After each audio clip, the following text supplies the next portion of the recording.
wanted to welcome everyone for joining us today. We really appreciate you signing up for this webinar. I have some wonderful speakers here today that will go over a few of these amazing topics. Can we start off first with Roel, please? Roel is director of Texas A&M Natural Resources Institute. Can you go ahead and share your screen, Roel, please, so we can start off? You bet. Thank you so much. Let me see here.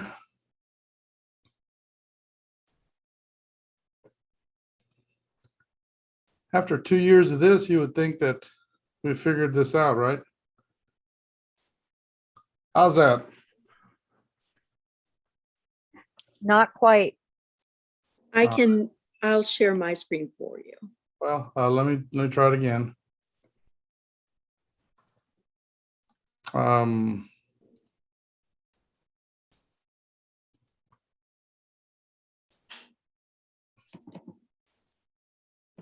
That should work, right?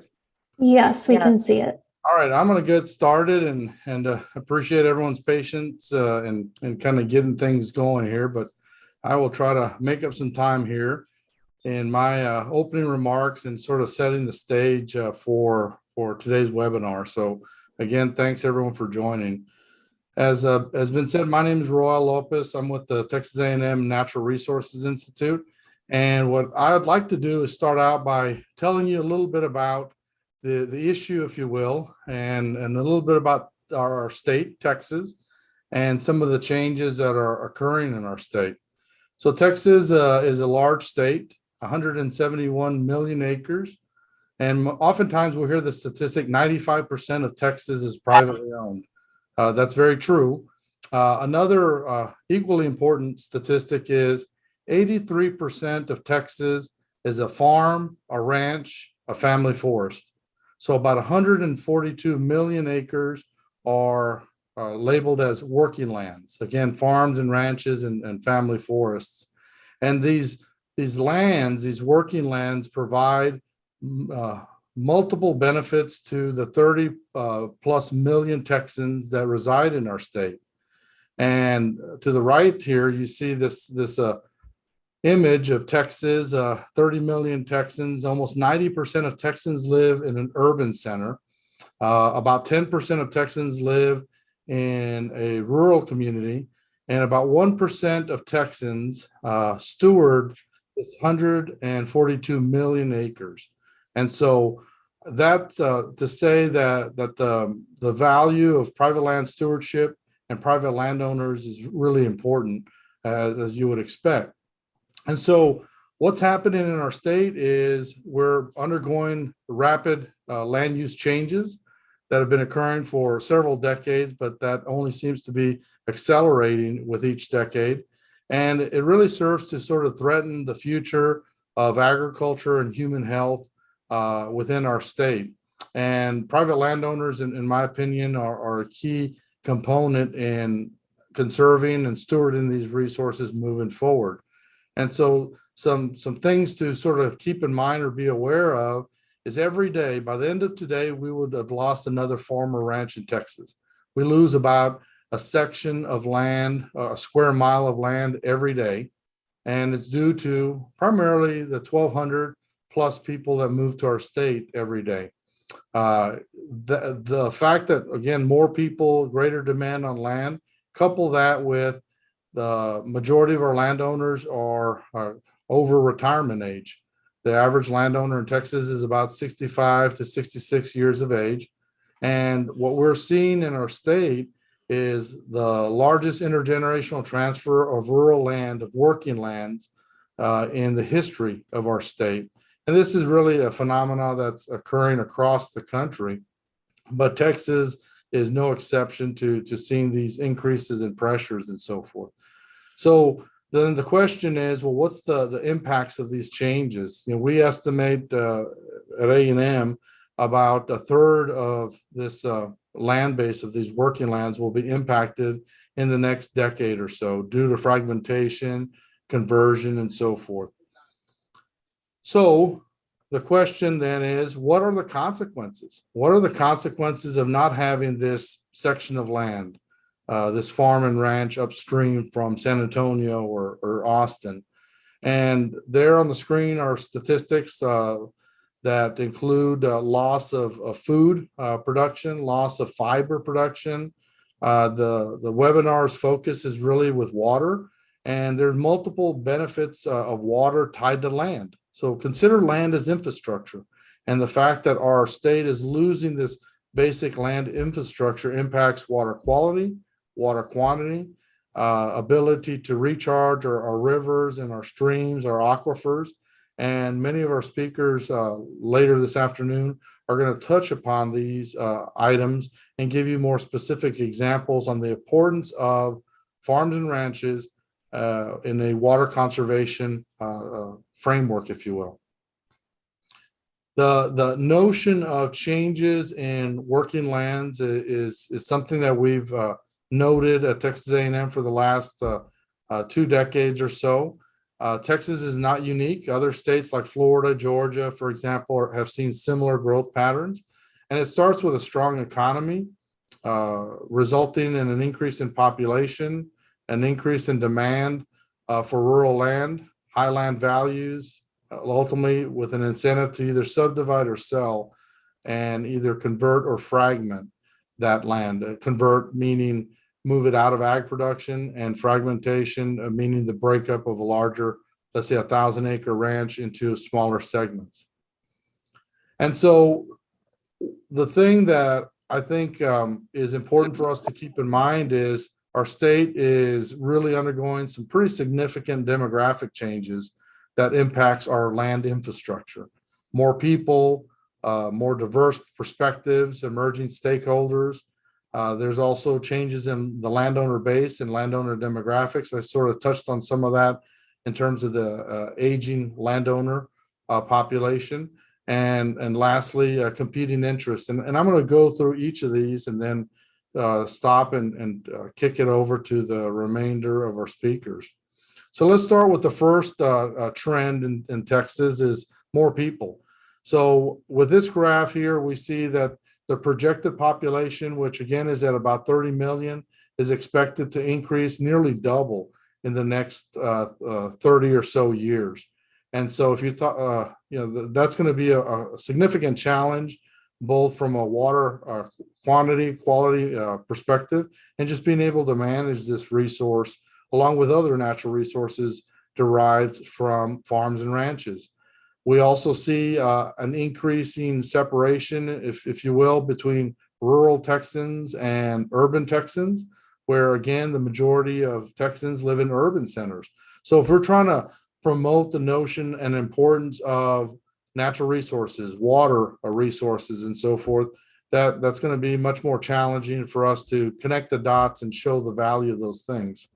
Again, there's also changes in other demographic characteristics, like the growing Hispanic population. So more people is the first significant change. The second, obviously, I've alluded to, is an increase in demand for rural land. So these signs that we see across our driving in Texas become more commonplace. We're seeing significant changes in land use in terms of conversion and fragmentation in and around these urban centers. So not surprising, Dallas, Fort Worth, Austin, San Antonio, Houston, they call this the Texas Triangle. And we're seeing the majority of those changes within that portion of the state. So a greater level of conversion is occurring. And this map down here kind of shows you a little bit of what that conversion looks like. That's again driven by market value. So an early predictor of conversion and or fragmentation to land is market value. So not surprising, higher values results in an incentive to subdivide and ultimately convert that. We're also seeing trends with land ownership in terms of absentee landowners out of county. This is Gillespie County, Fredericksburg, and you can kind of see here that about almost 50% of the landowners don't live in that county. So again, they live in San Antonio and Austin, other places. And so the last item with regards to land and land stewards is the fact that what's that future landowner going to look like? Their goals and objectives perhaps are going to be very different than landowners from the past. And so all of these things really result in a very changing dynamic landscape in Texas with regards to farms and ranches. The last slide here is competing interests. So we've talked about more people, greater demand on our land. We've talked about some of the changes that are occurring to Texas and our Texas landscape. And the challenge that I try to convey with this slide is when you look at the top issues, the things that really keep people up at night, things like healthcare, education, immigration are topics that come to mind or are a concern. And so that makes it challenging to promote land stewardship when you've got other issues that are equally as important as well.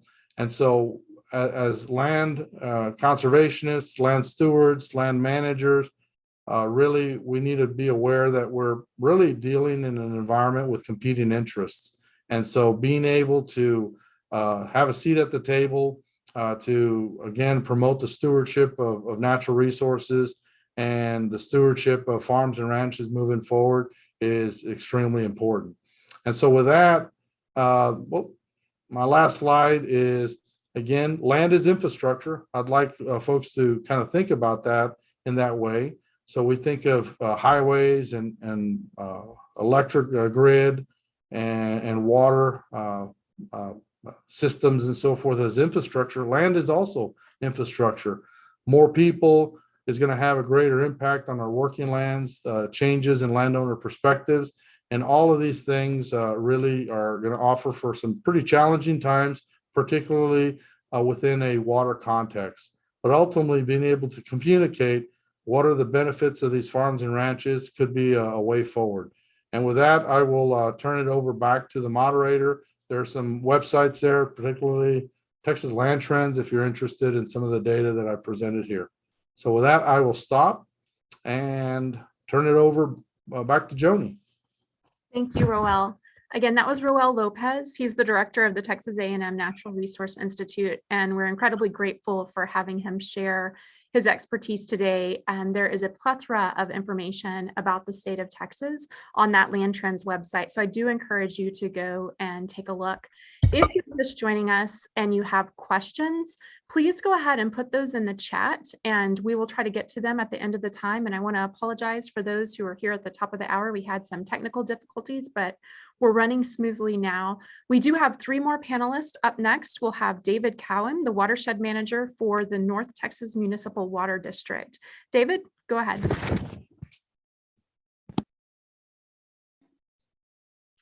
Thanks, Joni. Just do a quick sound check and computer check. Are you good? Can you see? We're good. Okay, thanks very much. Well, that was certainly a sobering presentation. We are definitely seeing that growth in North Texas. Again, my name is David Cowan. I'm the Watershed Manager for the North Texas Municipal Water District.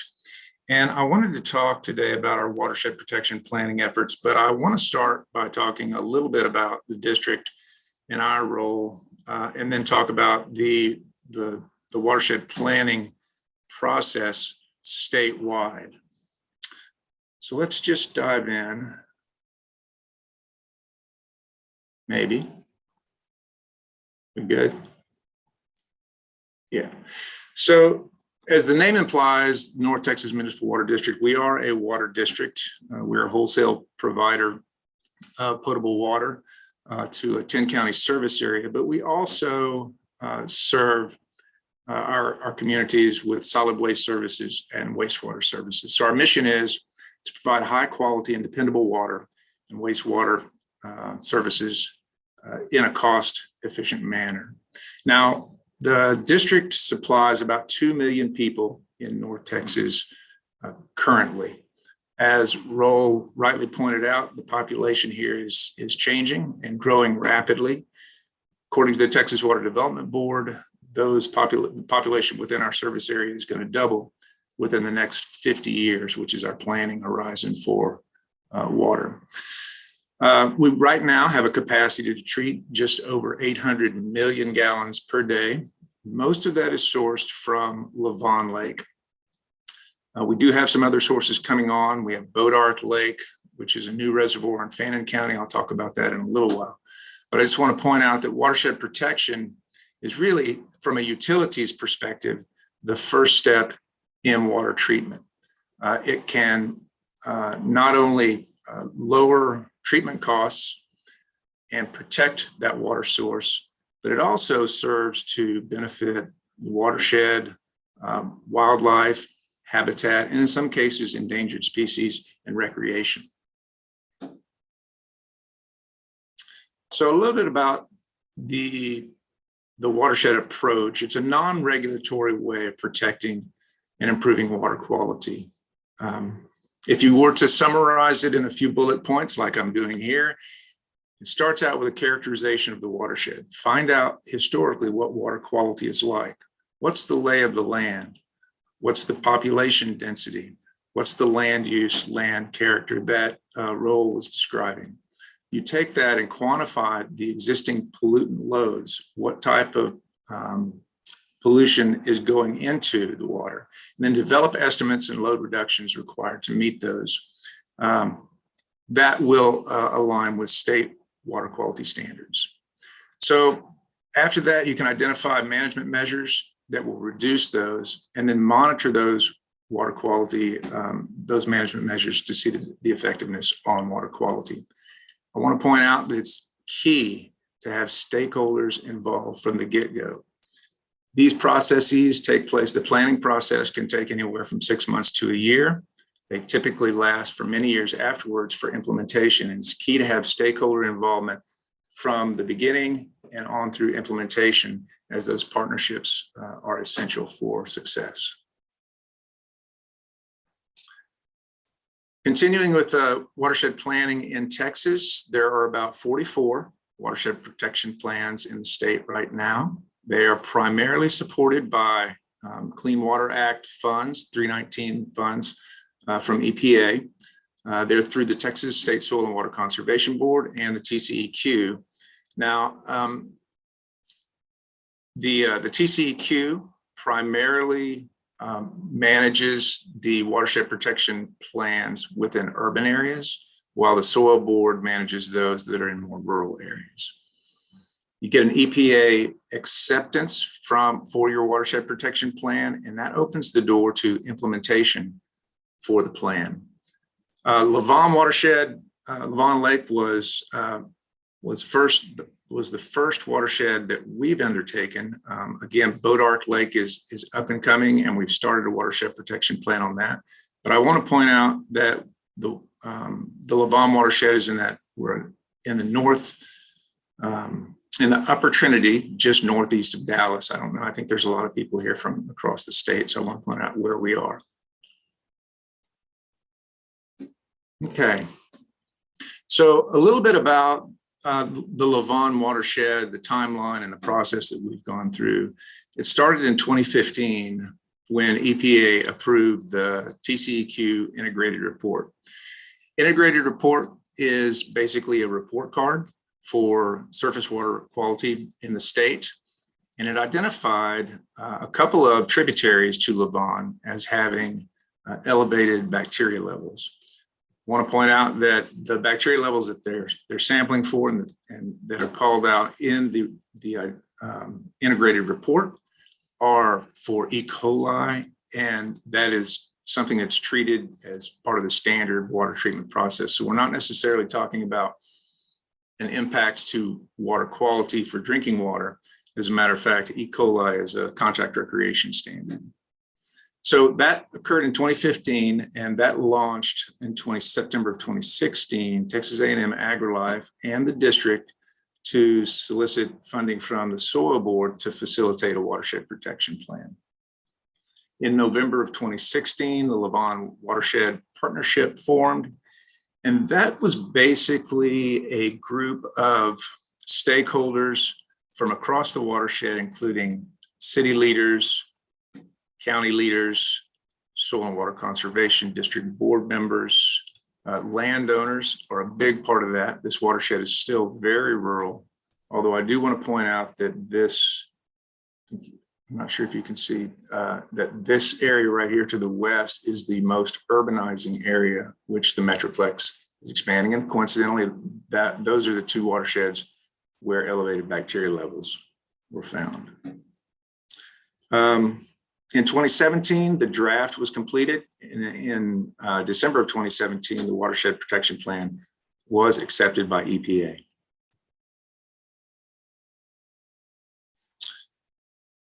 So what did that look like? When it was all said and done, the Watershed Protection Plan established a 10-year planning horizon to reduce bacteria, reduce sediment and nutrient loads, and to help keep toxic and hazardous substances out of the water. Again, with the acceptance by EPA, that opened the door for grant funding opportunities, and I want to go through some of those right now.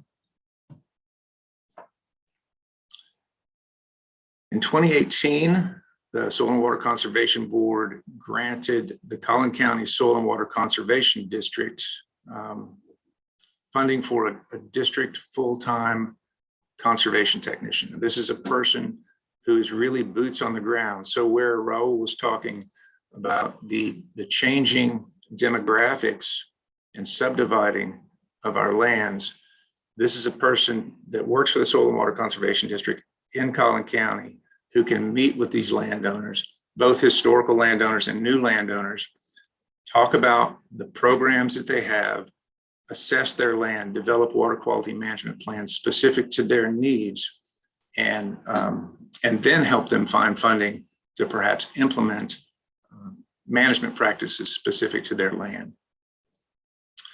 That position to date has developed almost 3,000 acres that are under water quality management plans, and that is growing. So another grant that we received in 2018, also from the Soil Board, was directed towards the district, and it supported continued implementation of the plan. I used to have a professor that said, if you're not monitoring, you're not managing. And so part of what that grant covers is our monitoring. It covers funding for 14 sites in the Lavon watershed. I do also want to point out that the district is a Clean Rivers program partner with the Trinity River Authority, and we sample in total 29 sites through our service area. Outreach and education is another part of that continuation of the grant from the Soil Board. We host stakeholder meetings and workshops, such as new landowner workshops, Lone Star Healthy Stream workshops, workshops for urban stream restoration. So we're trying to reach out to both the new landowners, the urbanizing areas, as well as the historically rural areas with education pieces. We were able to purchase a stream hydrology trailer. If you have not seen one of these, AgriLife has several of them. We got one. Unfortunately, COVID hit about 6 months after we got it. We were able to take it out several times. We're starting to see get some requests for it again. It's about a 20-foot, 18-foot trailer, and it demonstrates stream hydrology and erosion. And so it's really cool to take out to schools, but honestly, adults get a kick out of it too. And it's a great learning tool. We've also produced videos and fact sheets and signage to distribute about watershed and watershed protection in the area.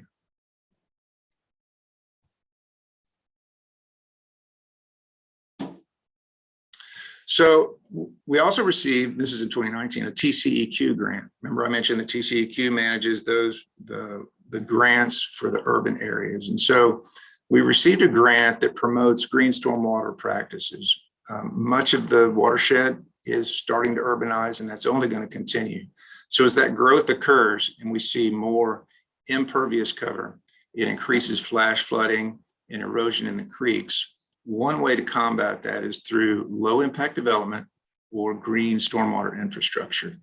So we're going to establish some workshops and some roundtable meetings with some local city officials to start to see how we can help them develop resources, perhaps model ordinances that will encourage low impact development and green stormwater practices as the area grows.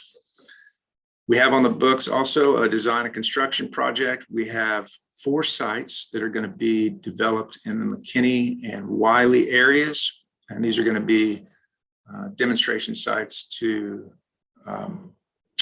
advertise how green stormwater management can be done effectively.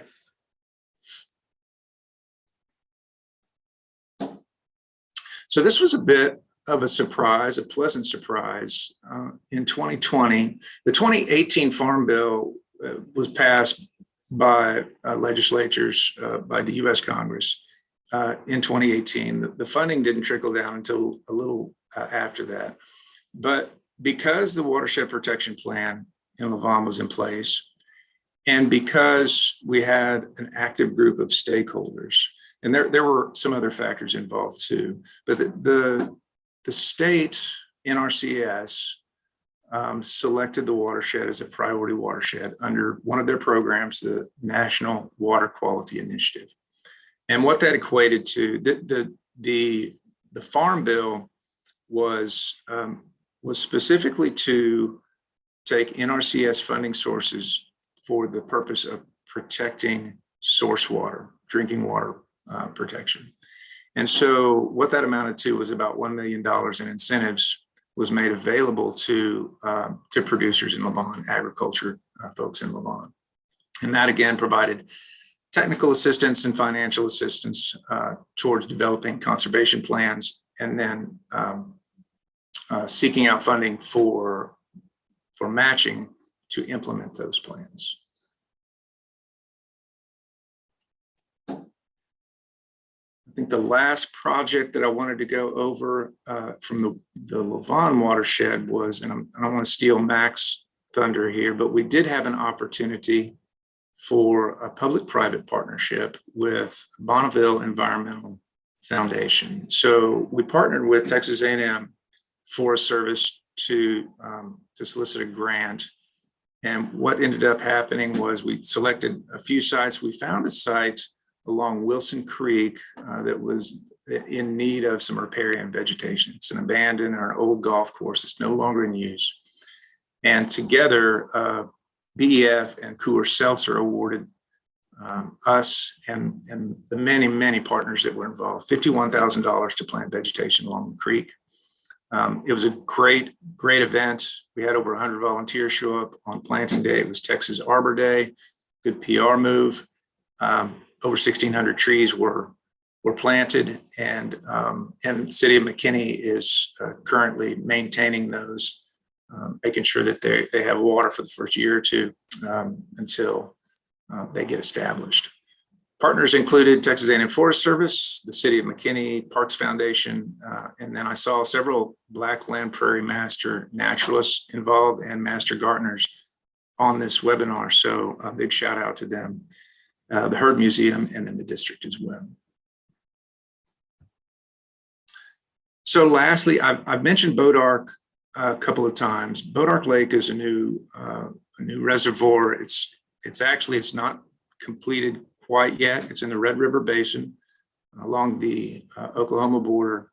It's about 208,000 acre watershed, which is a little less than half of what Lavon is. So it's a little smaller, but we are starting a watershed protection planning process on it. Back in June of 2021, we held a kickoff meeting and have held a series of meetings over the last few months. As a matter of fact, the steering committee has the draft plan in hand right now. And once final reviews are complete, we hope to pass that along to EPA for acceptance and begin implementation in 2022. That was a whole lot of information really quick, trying to catch us up on time here. I would say that if I wanted you to take any takeaways, few key takeaways are that watershed protection plans provide a non-regulatory approach to protecting water quality as opposed to, say, a total maximum daily load, which has regulatory implications. Stakeholders and partnerships are essential from the beginning of the planning process until implementation is established and well into implementation. You have to have stakeholders and partnerships involved for successful watershed protection plans. Once a watershed protection plan is implemented, funding is available from, as we pointed out, Clean Water Act 319 funds, but also from public and private partners as well. And then watershed protection planning is going to be critical. Again, Roel's talk about how Texas and the population is changing is key. And as those land changes and populations change, we need to be very mindful of how we protect that water source. I don't think we're taking questions now. I had that slide here, so I'll turn it back over to Joni now. Thanks. Thank you. Yeah, thank you so much, David. What an excellent overview of planning and some of the initiatives that are underway right now, and a great segue into our next speaker, who is Mac Martin. He's the Partnership Coordinator and Forest Legacy Coordinator for Texas A&M Forest Service. So Mac's going to give us a little bit deeper view into some of the project work that's being done. Mac, go ahead. Yeah, thank you, Joni. Can you guys hear me okay?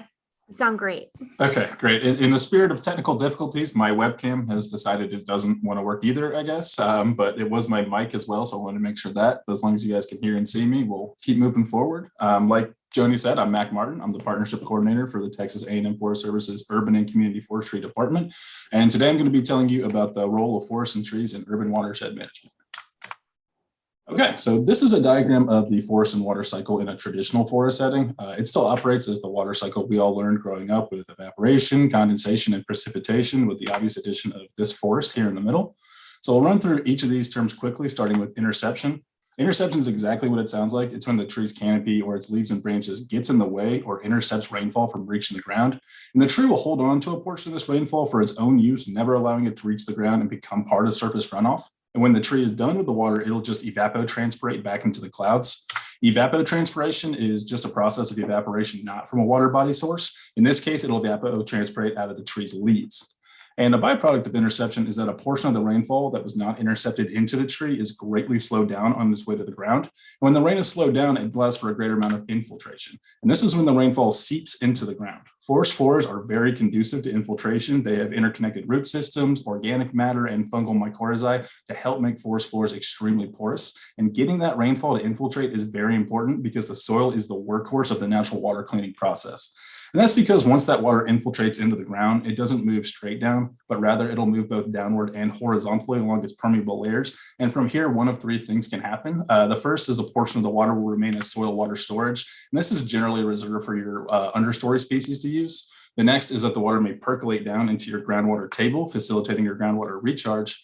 And lastly, the water will become part of a subsurface or base flow. And this is a delayed groundwater flow that provides water to rivers and streams to keep water flowing in the drier months. Subsurface flow is critical because it's where the majority of the water purification process takes place. As that water moves through the ground, the rock and soil underneath act as a natural filter. Pollutants are filtered, attached to soil particles, or eaten by microbes as it passes through the soil, which only allows really clean water to enter into your water body. And so with a portion of the rainfall being intercepted and the high rate of infiltration, forest land uses allow for the smallest amount of surface runoff to erode soils and bring pollutants into the water body, which is why forested watersheds provide the cleanest water of any land use. And the last slide is about water in a natural forest setting. As you might guess, water moves a little differently in urban environments. Urban environments will all have similar general characteristics. As that urbanization increases, you'll see a decrease in your tree canopy, your vegetative ground cover. So these are like your grass layers and your permeable topsoil. Those are all removed for impervious surfaces. Those are your roofs, asphalt, concrete, severely compacted soils, basically any surface that water cannot infiltrate into. And as land loses its ability to absorb rainfall, we see a significant increase in surface runoff. And it's important to note that that surface water quality will be much lower and your flood risk will be much higher in these areas. And then trees will help to slow down runoff and allow for more infiltration, decreasing your frequency and severity of flooding while also facilitating the natural filtration of water. So now that you have a little more understanding of why we want to plant and maintain trees in our watersheds, I can tell you how the Texas A&M Forest Service and our partners are working to accomplish these goals. These are some of the current projects that are using trees to help protect our water resources in urban and developing areas. One way is implementing the use of trees in watershed protection plans. David went into good detail about the role and function of watershed protection plans in his presentation, but one thing to consider is including planting trees and reinforcing riparian buffers as strategies for water quality and flood mitigation. Currently in the state of Texas, there are 3 watershed protection plans, including tree planting as a water quality improvement strategy. That's Spring Creek and Cypress Creek, both in Houston, and Hickory in Denton. We also have the Texas Partnership for Forests and Drinking Water, which was established in 2015. And this is an initiative that works to increase understanding and communication between the forest and drinking water sectors. It's part of a larger regional collaborative called the Southeastern Partnership for Forests and Water. And the state of Texas is really at the forefront of this partnership, working with municipalities, NGOs, and private forest landowners to identify and protect forest areas that are critical to surface drinking water resources. And then lastly, we have our best management practices, low impact development, and increasing our forest canopy to target benefits has positive impacts to water quality, flood mitigation, and several other ecosystem services as well. Before I move on, I did want to point out that the 2 pictures I included on this slide both share the word partnership. And that's because no one organization is going to be able to accomplish these large scale goals on their own. Collaboration and networking is critical in these projects. And even more than that, maybe seeking out non-traditional partners. You might be surprised to find out how much your goals actually overlap. And a great example of what that culmination of everything I just talked about can look like is the Wilson Creek Riparian Restoration Project, which was a tree planting event in McKinney completed this past November. A little bit of background: in the fall of 2020, Bonneville Environmental Foundation, as part of their Change the Course campaign, partnered with Molson Coors to provide funding for projects to help restore critical waterways as a promotion for Coors' new hard seltzer. And in Texas, they wanted projects to help protect and restore the Upper Trinity River. So I started looking for written watershed protection plans in that area. And then for my interest and for the Texas Forest and Drinking Water Partnership's interest, started looking at watershed protection plans that also impact drinking water. I called one of my partners at TCEQ, and she told me a lot of attention and take a hard look at the Lavon Lake Watershed Protection Plan, and that Dave Cowan was the watershed manager for that. Well, David Cowan and I had actually met a year earlier and networked together at a workshop. So that became my first call, a much easier thing to do. And I called David, who had already been approached by BEF about a project. And a couple meetings later, we were already up and rolling. Using direction from the Lavon Lake Watershed Protection Plan, we ended up choosing to plant along the impaired Wilson Creek, a tributary to Lavon Lake. And David and I began reaching out to local partners to get them on board. And together, our partnership was awarded $51,000 from the Change the Course grant to plan and execute a large-scale tree planting for watershed health and source water protection. And we used that funding to put on a zero-waste tree planting event in the riparian area of the McKinney Greens. McKinney Greens is a reclaimed golf course owned by the city of McKinney and adjacent to Wilson Creek. And this is a site that is in the regulatory floodway, and due to excess urban stormwater runoff, experiences heavy stream bank erosion, polluted runoff, and sediment deposition, all funneling into Wilson Creek, which then funnels into Lavon Lake. And to give you an idea of the drainage challenges of this site, that top picture is the drone footage of our planting after about 2 inches of rain over a 36-hour window. And the bottom picture is the still very saturated site 3 days later at a planting event. Somehow we still got over 150 volunteers out there to plant 1,600 native trees, and they were comprised of 11 different riparian species, meaning that we put the most appropriate and efficient tree species out there to accomplish our water quality and flood mitigation goals. And the trees ranged in size from seedlings just over a year old all the way up to 15 gallons. Lastly, this event, like David mentioned, did take place in celebration of Texas Arbor Day and was featured on my agency's annual Texas Arbor Day live stream. And one of the biggest requirements was to report volumetric environmental water benefits resulting from completion of this project. Basically, how much water are we actually saving annually by putting these trees in the ground? And as part of my position, I regularly use the iTree suite of tools, which is a suite of 6 online tools created by the United States Forest Service and their partners that accurately simulate all the site-specific benefits of trees. They quantify data into residential energy savings, carbon capture, stormwater reduction, water quality, and a lot more. And for this project, I used iTree Design, Eco, and Hydro to calculate our benefits. And this graph here shows our total reduction of runoff in gallons across all trees planted, and it is also modeled to show the benefits after 1, 5, 10, and 20 years. It accounts for expected mortality of the trees under normal urban conditions over that time frame as well. And as you can see, after 1 year, the young trees do provide some benefit, but as they grow is really when you start to see your stronger results. And after 20 years, they will have reduced over 4 million gallons of surface runoff entering Wilson Creek. And it's important to point out that we only modeled to 20 years, but truly most of these trees that we planted will have just begun to enter maturity at that point after 20 years. So our return on investment will probably continue to compound in perpetuity over each one of those living trees between 70 and 120 year lifespan. And like I said earlier, with iTree, we can calculate more than just the water benefits. So these same trees that were specifically planted to protect and improve water resources around Wilson Creek and Lavon Lake will also sequester almost 1.1 million pounds of carbon and remove over 4,000 pounds of air pollution over the next 20 years as well. And one of the best things about the Wilson Creek project is that by its design, it's completely replicable and scalable, given the funding, partner goals, and size of the planting area. An example of scaling up the project would be our Cypress Creek riparian restoration in the Houston area, where actually this coming Saturday, in celebration of Houston's Arbor Day, we're going to plant over 6,000 trees in the riparian area of the impaired Cypress Creek. One of the biggest factors I'd say in the growth of the Cypress Creek versus the Wilson Creek projects has to be the active use of the Cypress Creek's watershed protection plan. If you remember, that was one of the plans in the state that lists increasing tree canopy and reinforcing vegetative riparian buffers as a water quality improvement strategy. And the Texas A&M Forest Service actually provided input on this plan since its first meeting back in 2019, and eventually provided iTree hydro data on the benefits of increasing forest canopy in this watershed. Especially from a funding perspective, having those horizontal and vertical partnerships and buy-in from your state and local governments, your NGOs, your private citizens, to have all those groups come together and not just say that they were in favor of, but actually advocate for nature-based solutions like a tree planting in an official document was critical to securing multiple funding sources for this project. And it was helped to secure other partners because 6 of our partnering organizations for the planting were already part of the Watershed Protection Plan's drafting process. And these are some of the other benefits that we can target with increasing your urban forest cover. We talked lengthily about what trees provide for stormwater and water quality, but they also save residents money on their energy bills, sequester carbon, alleviate urban heat island effects, and clean up air pollution. Studies have also shown that trees provide positive impacts to your physical and mental health and can even lower healthcare costs. And it's important to remember that, no matter which benefit we decide to target in a planting, you still receive pretty much everything you see on this slide just by putting that tree in the ground and helping it reach to maturity. So it's, when increasing your urban forest canopy, you don't want to just plant trees for the sake of planting trees. It's about planting the right tree species in the right place with the right amount of growing space to maximize those ecosystem benefits. So in conclusion, forested watersheds provide the cleanest water of any land use. Trees provide a number of benefits to urban watersheds, including positive impacts to your water quality and flood mitigation. Please consider increasing your urban forest canopy and planting trees as a water quality strategy in your local watershed protection plans and any other projects. And finally, maybe most important, creating and maintaining successful partnerships are critical to successful projects now and in the future. So that was a lot of information to throw at y'all, but that is, I know we'll take the questions at the end. Yeah, thank you so much, Mac. That was incredibly informative. And we are running up to the time that we're going to have at 1 o'clock. Kathy Jack will be our last speaker.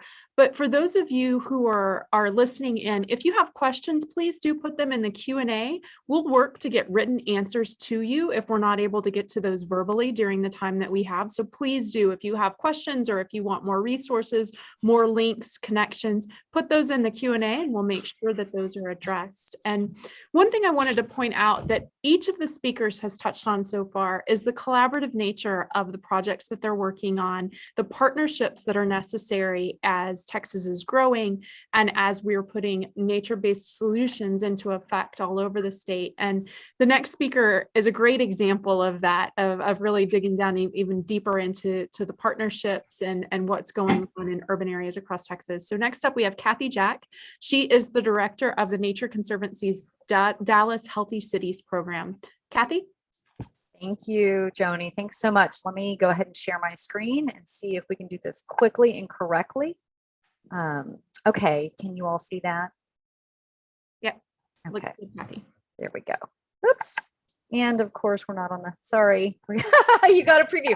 Okay, I'll try to be quick, although I'm not sure I can speak as quickly as Mac just did. And so I think we'll have to fast forward over some of the slides, but it's such an honor. Thank you to the North Texas Municipal Water District and Texan by Nature. It's an honor to be with all of you and this great group of speakers. We are taking this sort of like the last speaker, Mac, into the urban context. And like Roel pointed out, land is infrastructure is the theme of this study. So I'm going to share some highlights of a very collaborative study that the Nature Conservancy in Texas has just completed with Texas A&M AgriLife Extension that really focuses on the value of natural solutions in the urban context from a flood management perspective. This is very collaborative. I want to thank not only our funder, Lyda Hill Philanthropies, but I think Fuad, Dr. Jabber and his team, our co-author, he's on the call today. And if there's technical questions, he's the one to answer those in the chat. And to call out our partners at the City of Dallas. We couldn't have done this without them. And the Trust for Public Land. So this, again, this has been covered. We know the Dallas-Fort Worth area is the fastest growing metropolitan area in the United States. And with that, we are rapidly losing natural cover and green spaces to impervious surfaces, which raises up all kinds of challenges for nature, for biodiversity, for human health, for stormwater management. This is going to be exacerbated by climate change. Texas is expected to see increases both in the magnitude and the frequency of heavy precipitation with climate change. And our Texas state climatologist predicts that by 2036, flooding in our cities is estimated to become up to 50% more frequent. This is a concern. This map is the city of Dallas. These challenges are even more exacerbated in our older cities where we are outpacing and outgrowing our stormwater drainage network, which was designed for previous conditions. This map highlights in Dallas, those green areas, all of the stormwater network there was designed for, at most meeting 5-year standards. Right now, the cost to bring all these red areas up to meet today's standards, to meet the 100-year return period storm, is the price tag is about $2.1 billion. And this is not unique to Dallas. Our budget to bring that's available, funds from the last drainage bond, is far short of that. So we have a need to meet. We, the Nature Conservancy and our partners, are looking at the role of natural-based solutions, green stormwater infrastructure, also called low-impact development. We know that cities around the world, this was highlighted by David and by Mac, are including nature-based solutions in the form of low-impact development and green stormwater infrastructure, where we use engineering to imitate natural hydrological processes. Traditionally, most cities have done this for water quality improvements. However, more and more people are looking to quantify and understand the flood mitigation benefits.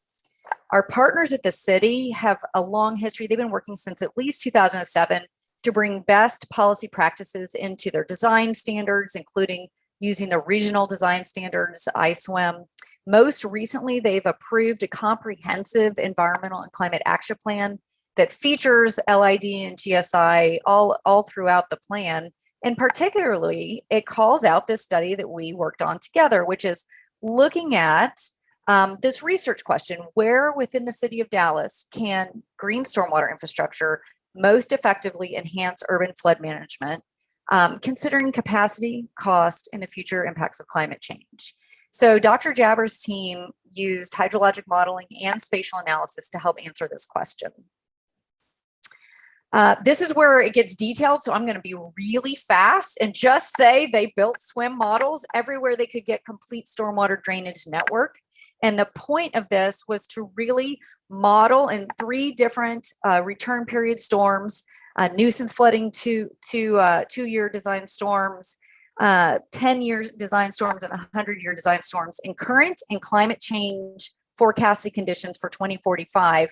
They ran these models to identify those places where the stormwater network system is undersized and likely to cause flooding. That's what these dots are. We're calling them system hotspots. Then they looked upstream from the system hotspots and identified the contributing sub-watershed, and we call these challenge sub-watersheds. Those were also where we looked to identify opportunities. This is what this looks like for the 3 current condition storms pieced together for the city. You can see we identified a range of severity hotspots. This is what that looks like with the climate change scenarios. And I know I'm going fast. Here's the same information with a graph. Besides identifying areas of concern, we saw no surprise that with more precipitation, including with climate change, you see more system hotspots, more severe system hotspots, and additional areas of contributing subwatersheds. What was also important to note was that the forecasted conditions showed that in 2045, the 10-year design storm looks like today's 100-year design storm. That's a concern. Next, and this is zoomed in, we did a spatial analysis with GIS. And the team looked at where on the ground do we have places to put 3 types of green infrastructure systems that were selected for this study based on their cost per volume capacity. We looked at bioretention areas, rain gardens, and rainwater harvesting. And not only did we find under the different current design storms potential sites to implement these, we then applied standard designs to quantify the capacity of stormwater capture that could be made available and put dollar figures to that to see cost.